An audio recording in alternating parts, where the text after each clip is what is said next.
Hello and welcome to autoX. Now, if you're in the market for a fast SUV coupe, you can't go wrong with the Germans. They practically invented the trend. And in this video, I'm going to tell you all there is to know about the GLC 43 AMG and why it's one of the most fun vehicles I've had the pleasure of driving in India. So join me, will you?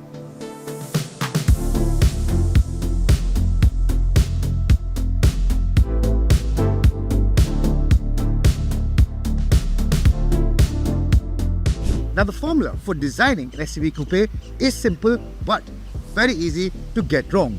You have a long bonnet, you have a sloping roofline, and you have some clean lines. And I think the GLC 43, it may be one of the smallest in the Mercedes range, but I think it's really proportionate. You have clean design and all the blacked out trim with the chrome and the menacing grille up front, I think really sets off the look.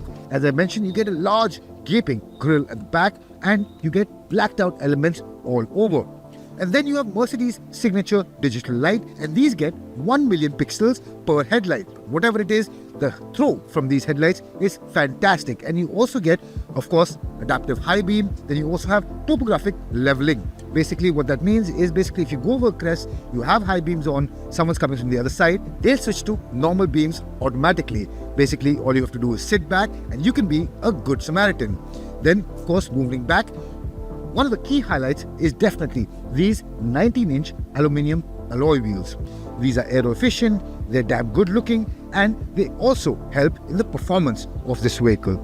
Now overall, I think this design is quite menacing when you see it in your rear view mirrors. Yes, the design is plenty simple, but the end result is quite good. In my opinion, I think this is one of the best designs for a SUV coupe. And other elements which definitely help it stand out are the blacked out diffusers at the front and back, the quad exhaust tips at the back, and the AMG ducktail spoiler. I think that really sets off the entire design of the SUV. Now with that, I think let's move inside because there's a lot to talk about.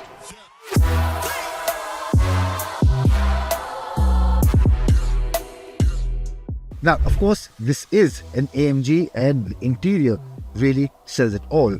You get carbon fiber accents, you get really high quality materials, and you get body hugging sports seats. And then of course, the steering wheel is finished off in carbon fiber accents and Alcantara. It's really good to hold and a pleasure to use as well.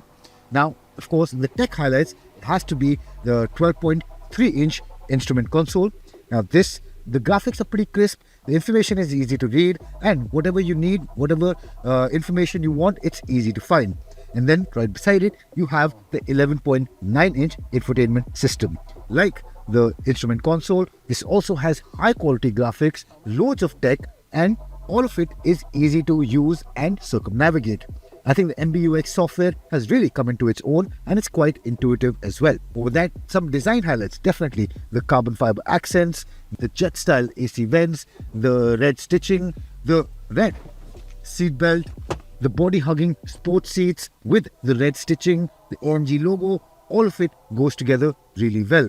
All you want to do is get in, thumb the starter, put into sport mode and get going. I think that really says a lot about the design of the interior. Now, if we have to talk about some other tech highlights, a big shout out has to go to this Burmester surround sound system. It sounds peach and will definitely be a hit amongst music lovers. Then over that, you get a full color heads up display. I think this is really useful to keep your eyes on the road while you're driving and not get distracted by the information on the instrument console or the infotainment system. It's really good. Then you have 3D navigation, and I think that's also a really big factor in helping you concentrate on the road ahead, while this gives you crisp and clear navigation instructions. Then a particular neat touch which I've seen in Mercedes vehicles earlier but I'll never get tired of is the rotary dial on the steering wheel. Basically this is to select your drive modes. You can select it into comfort, sport, sport plus, individual or slippery mode as well. Then you also have buttons for the traction control and the exhaust valve right next to it. Both of them form really cool touches and make the entire environment a little more sporty. Then if you come to infotainment system, two particular features which I really want to show you. First is the off-road mode. This not only gives you all the information and telemetry that you need, but you also have the invisible bonnet feature. Once you start driving, you can say whatever is underneath you, in front of you, all in one view. Then If you are a sports aficionado, you like going fast, then you also have the option of the track pace feature. Now this has three benefits. First is track race. Basically you have all the information about all the tracks, the famous tracks all over the world, and you can time yourself just by selecting whichever one you want. Supposing I'm in Laguna Seca, I select it and then I can start recording all my telemetry. Then you have the drag race feature. Basically this gives you all the timing information that you need about your 0 to 100 times or the 0 to 50 times. And then you also have telemetry, basically an in-depth detail into how your car is performing. So overall, I think this car is a good mix of sporty, comfort and tech. But this is an SUV coupe, but you will also be hauling some family around. So I think it's time to check out the back.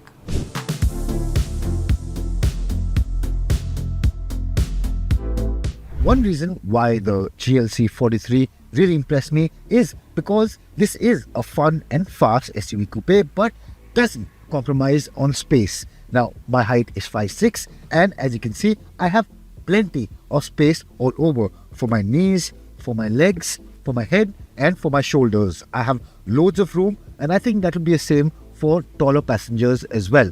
With that, you get sporty accents all over at the back too. You get body hugging seats. These are extremely comfortable, but they hold you in place well. You get red stitching and Alcantara finishing on them. You get the red seat belts, and then for creature comforts, of course, you have the AC vents. You have two Type-C charging ports. Then you have a large armrest. So overall, I think it has good space. It has decent creature comforts, and overall, I think it will hold a family of 5 quite well. Now, not only the high quality fit and finish which you get in the front is carried over to the back, but this is actually meant to be a comfortable cruiser for the family at the back. And as such, you also get a sun visor to help you on longer journeys or for the sunny days.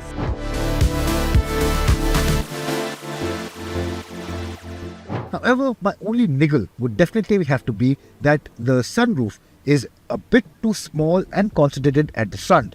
Now this is an SUV coupe, it has the sloping roofline, and as such, some people can get a bit claustrophobic. I feel if the panoramic sunroof could have been extended a little further back, I get that was difficult because of the sloping roofline, but if it had, it would give you more sense of space and airiness.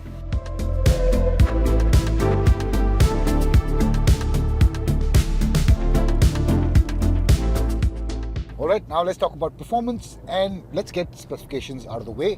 What you get is a 2-litre turbocharged engine which makes 421 bhp and 500 Newton meters of peak torque. Now this is boosted by an electric motor, a 48 volt electric motor, which gives you an additional 14 bhp once it's charged and in the right conditions.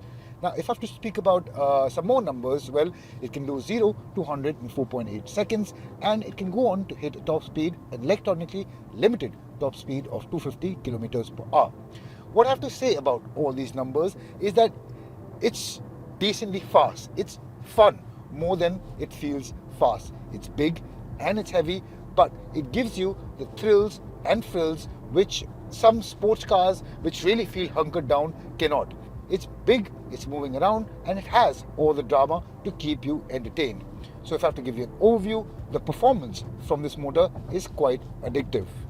Now what is the addictive part about this is taking over manual control when you're really flogging it. Shift down a gear, step on that pedal, go forth and just leave it. And the pops and bangs are so addictive. As soon as you get into higher power bands, shift into higher gear, and the force at which the transmission shifts gears really has this little feel-good factor in your chest. It really burbles inside, if you know what I mean.